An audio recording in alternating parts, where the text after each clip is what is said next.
إنا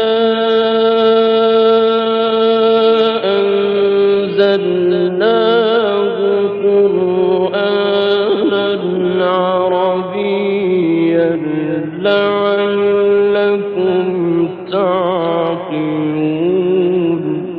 بسم الله. إن الحمد لله نحمده ونستعينه ونستغفره ونتوب إليه ونعوذ بالله من شرور أنفسنا ومن سيئات أعمالنا. من يهده الله فلا مضل له ومن يضلل فلا هادي له، وأشهد أن لا إله إلا الله وحده لا شريك له إله الأولين والآخرين، وأشهد أن محمدا عبده ورسوله أرسله الله تعالى بالهدى ودين الحق فبلغ رسالة ربه وأدى الأمانة ونصح الأمة وجاهد في الله حق جهاده حتى أتاه اليقين، فصلوات الله وسلامه عليه وعلى آله وأصحابه ومن تبعهم بإحسان إلى يوم الدين. الحمد لله رب العالمين. Inshallah, today we are beginning the first session of the Ajrumiyyah grammar lessons. And of course, we all know this is a very famous book for studying Arabic grammar. And the book actually is a book that is written for Arabs. It is for native Arabs, those who understand a little bit of Arabic.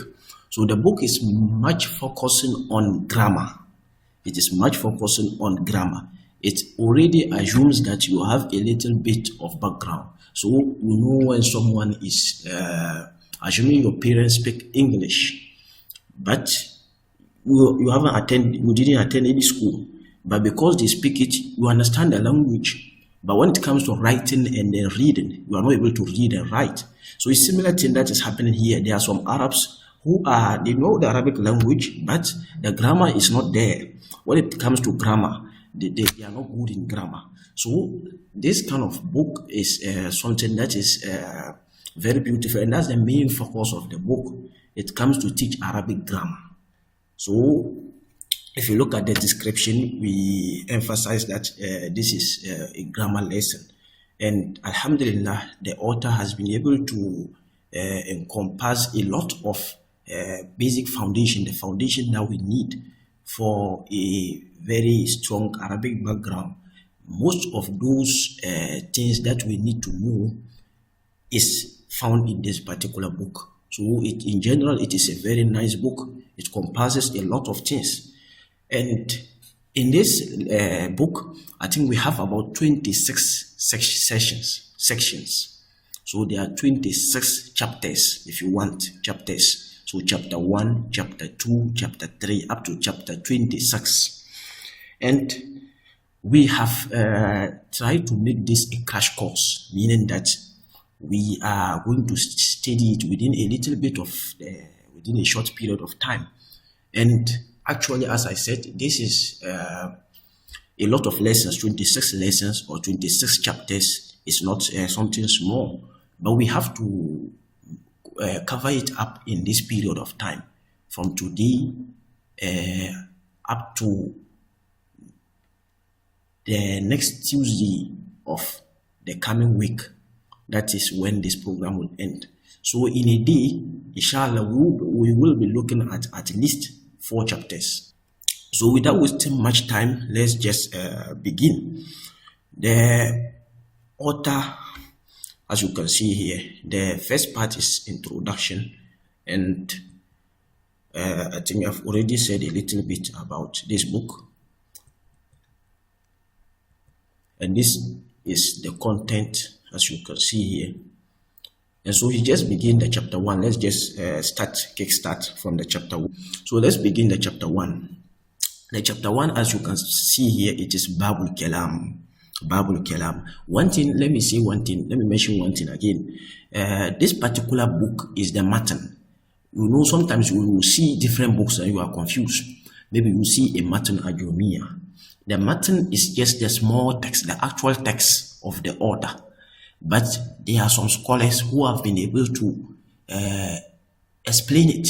So for example, Usaymin, if you look at Sheikh Usaymin, he has a sharh, an explanation of the small matan. The matan, if you look at the actual text, it's just few pages, like approximately, I'm just giving an approximation, maybe 15 pages. That's just maybe the actual thing. But a particular scholar will take it and explain it, and it will become something like over, let's say, close to 500 pages of a book. So that is something I want to clarify here. You can see a particular book, and it will be Sharh Al-Ajrumiyyah, but you see it's a very big book. So those ones, they are explanation made by scholars on the actual text of the author. But what we are looking at here in this particular session, or in this particular lessons, we are looking at the actual matan, the actual text of the author himself. So that is what we are looking at. We are not looking at an explanation of a particular or of any scholar. I hope that is clear. We'll just read the actual text, and then inshallah we will talk a little bit on those important babs. Okay, so let's begin here. And this one thing also, as you can see, it is English and Arabic here on the screen. I hope you can see the screen. It is English and Arabic. This has been translated. Okay, it has been translated by Hamza Yusuf. Okay, so he translates the actual text into English. So he didn't explain. He's not doing sharh. Okay, he's not doing explanation of it. He just translated it into English. So I thought it would be useful to have the English and Arabic. That is why I use this particular PDF or this particular text. Other than that, there are some texts, it is just Arabic only, and that's the actual one. I hope that is clear. But this English, the one which comes with English, like this translation, as I said, by Hamza Yusuf, is also a very nice thing. So let's begin the first chapter, Babul Kalam. Babul Kalam. When we say Babul Kalam, it means the chapter of speech. We are talking about speech. And when we say speech, we all know what speech means. Speech, right now as I'm seeing, is speech. I hope that is clear. If you begin to talk, it is speech. So speech, let's look at what he says, what the author says here, Sheikh Al-Ajrumiyyah. He says that Al-Kalam huwa al-lafzul murakkab. The kalam, the speech, is a lafz. When we say lafz, it means utterance. Okay, words that you see. Okay, things that come from your mouth, utterance. What we just utter out. Okay, is lafz. Al-murakkab, the manner it is arranged. Al-mufid, bil-wada.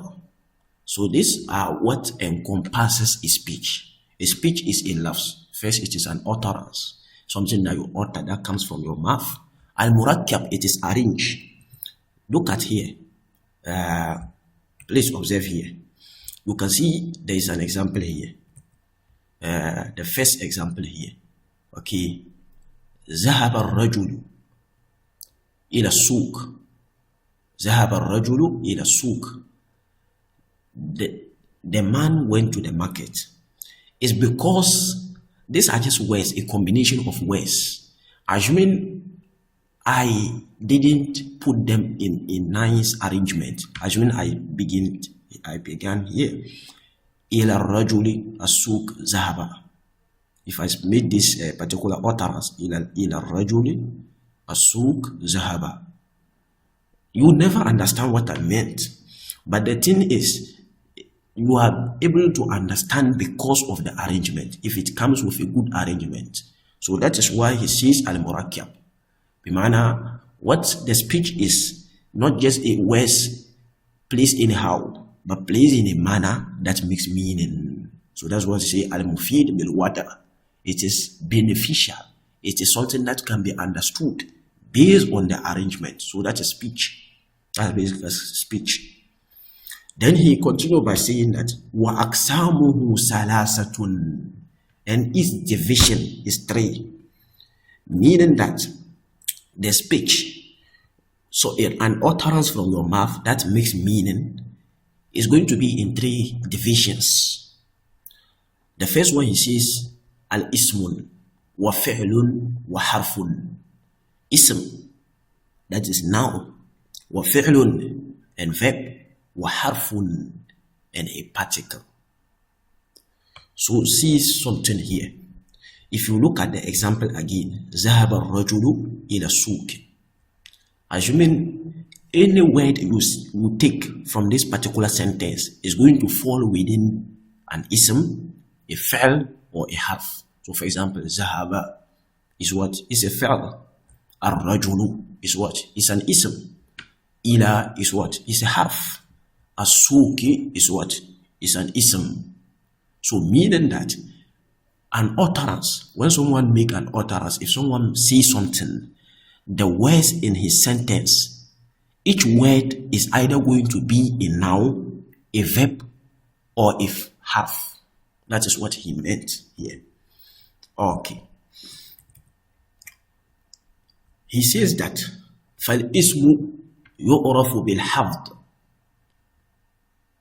Ism, what he is now coming to mention is characteristics of ism, characteristics of nouns, how nouns could be identified. He says that يُعْرَفُ بِالْحَفْظِ. يُعْرَفُ بِالْحَفْظِ. In this particular text, when you see haft, it means jar. Okay, jar, another name for jar is haft. So Sheikh, instead of using jar, he used haft. And that's what we are going to see throughout the book. Okay, and that's simply what we mean by haft, jar. So it is identified by haft. Let me see here. ذهب الرجل إلى السوق. You can see a souk is taking kesra, meaning that only nouns take kesra. If a verb should come after ila, if after half a jar, there's no way the verb will take kesra. I hope that is clear. So that is what he's saying. Verbs doesn't take kesra. Harf, huruf, they don't take kesra. They are mabni. It is only nouns that take kesra. So that is why he says yu'rafu bil khaft or yu'rafu bil jar. They are identified by jar. So it meaning that if I see a word anywhere and it is ended with kesra, even if I don't know the meaning of the word, but the kesra gives me a clue that that word is an ism, is a noun, and it is not a verb, neither a harf. Oh, that is clear. Okay. What tanween? So he mentioned the second one, at tanween. That is the second characteristic of an ism, is tanween. It is only nouns that takes tanween. Double vowel. Tanween means double vowel, either double kesra, double fatha, or double dhamma. That is tanween. So it is only nouns that takes tanween. Verbs doesn't take tanween. Huruf, they don't take tanween. It is only nouns that takes tanween. Then he says that وَدُخُولِ alif wal-lam, and alif wal-lam. When alif wal-lam enters onto a word, it means that that word is an ism. It is only nouns that have alif wal-lam, that can begin with alif wal-lam. Example here, ذهب الرجل. This alif wal-lam, we see a definite article. It is only nouns that can take it. Verbs doesn't take alif wa lam. So as huruf doesn't also take alif wa lam. So when you see a word with alif wa lam, meaning that it is a noun, even though you may not know the meaning of that word. Okay. Wa huruful khaft. That is the next one he mentioned. Wa huruful khaft. And huruful khaft, meaning that, as I said, khaft here means what? Jar. So meaning wa huruful jar, meaning the particles or the articles of jar. Huruful jar, we all know them. Ila, min, an, bi, la. Okay, all this huruf. So example, this one. As you can see, zahaba rajul ila. So after the ila, the word that is coming, it must be a noun. So huruf al-jar, they are always going to be, or nouns Huruf al-jar can only enter upon nouns. They don't enter on verbs. Neither huruf itself. I hope that is clear. So when you see a harf al-jar affecting a word, that word is an ism. That word is an ism. So in a sentence, you can say ila, and then you mention a verb. You can say ila zahaba or ila yazhabu. It doesn't make meaning. So when, as far as a harf al-jar is coming, the word that is coming should be what? Should be noun. So huruf al-khafd, and then he's now going to mention them, the huruf al-khafd, bimana the huruf al-jar.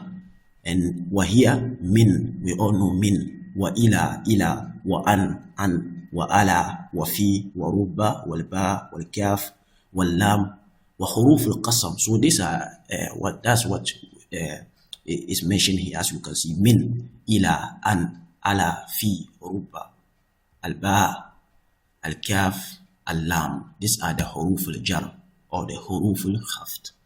Okay, and this is something that is basic. We don't need to explain it into details. We all know huruf al-jar, right? Okay. Now, wa huruf al-qasam, and then he mentioned huruf al-qasam. They are also huruf al-jar. Huruf al-qasam, we all know the huruf al-qasam, the huruf that are used for swearing. Okay, so if I say, I swear by Allah, I'm going to kill this guy. You hear someone saying that. So if I say al-waw, and so there are three huruf al-qasam. There are three: al-waw, al-ba, and then al-ta. There are three: waw, ba, and then ta. So you can hear someone saying wallahi. Then the second one is ba. You say billahi. Then the third one is ta. You say tallahi. So these are the three huruf al-qasam. But at least there's a little bit of difference between them. Most of the time we just use them interchangeable. But they have a little bit of difference. Let's look at it. And wow, this wow is there.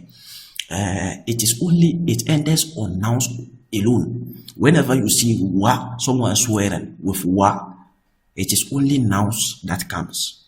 So he will say wallahi. But assuming someone is swearing other than Allah, okay, even though it is prohibited in Islam, but assuming someone is swearing by another thing, okay, you can see. Then he mentioned wa, and then he mentioned the name of someone. Okay, maybe his wali or his what is something. So whenever wow, you are using wow to swear, the thing you are going to mention, the thing you are swearing by, okay, the muqsim, is always going to be a noun. Then the ba, it can be used for nouns as well as pronouns. So you can say billahi, or you can say bika. Assuming I'm swearing by you, I can use a pronoun. So I can say billahi, or I can say bika. I'm swearing by you. So the ba is for nouns as well as pronouns. Then the tallahi, or the ta as a harf al-qasam, it is only used for lafzul jalala. And when we say lafzul jalala, that is Allah. So you always hear tallahi. Okay, tallahi la akidanna aslamakum ba'da an tuwallu. So ta is only for lafzul jalala, that is Allah. Always when you see ta, you don't use it to swear other than Allah. It's always tallahi. Okay, tallahi. Okay, and the ba, let me repeat, the waw is for nouns alone. So wallahi.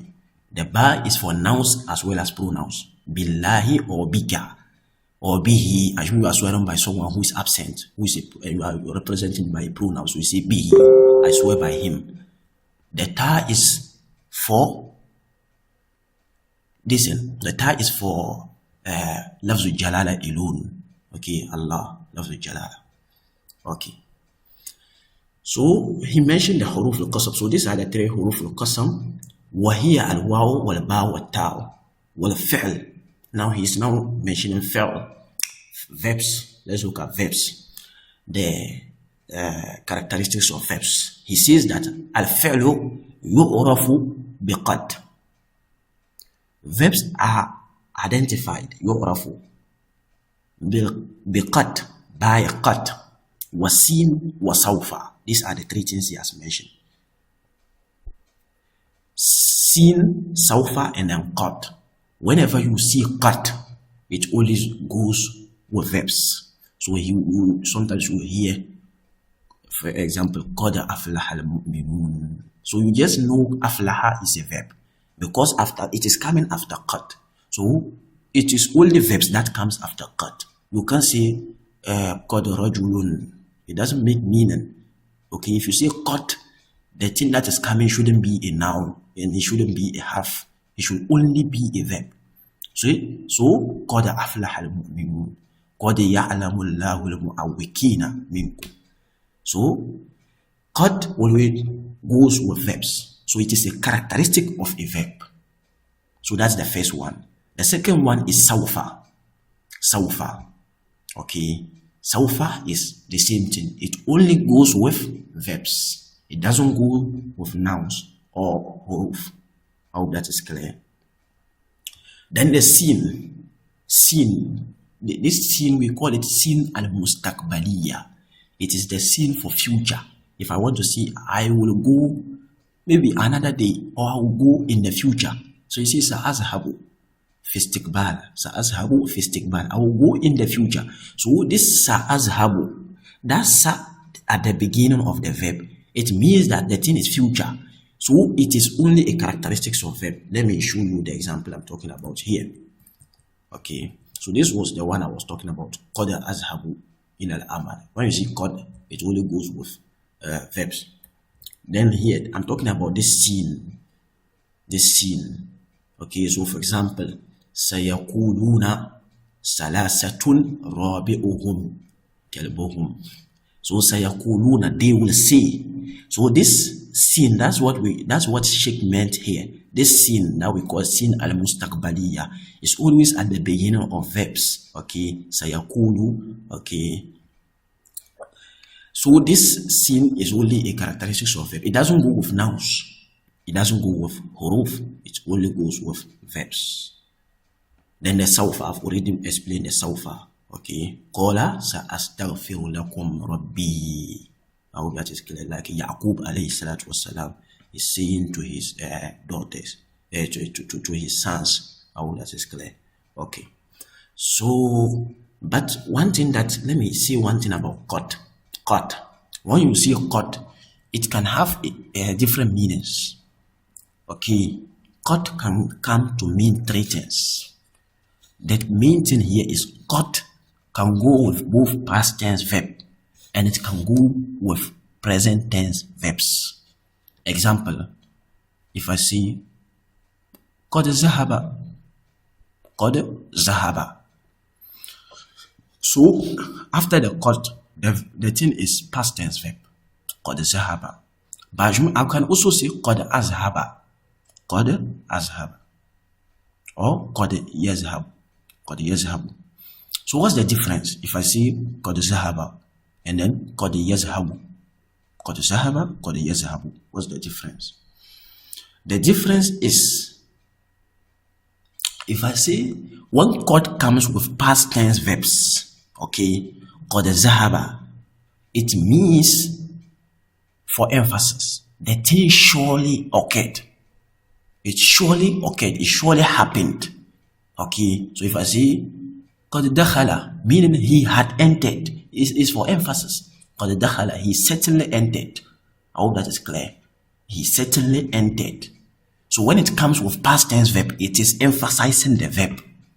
It means that the verb surely happened. That's one meaning. Another meaning is with past tense verb again. So with past tense verb, qad comes with past tense verb for two meanings. The first meaning is emphasis, just like I've said. The second meaning is the thing has not yet occurred, but it is about to occur. Example, qad qamatis salat. Qad qamatis salat. The prayer has not yet begun, but you are saying it is just about to begin. It's as if it has already begun. So meaning that the thing is very close. The thing is very, very, very close to happening. So that's the two meanings. Qad comes with past tense verbs. The first is, let me repeat, the first is emphasis. Qad dakhala, he had entered, he surely entered, meaning you have emphasized he did enter. There's no doubt about it. The second meaning is If I can say قد دخل, which can mean he is just about to enter.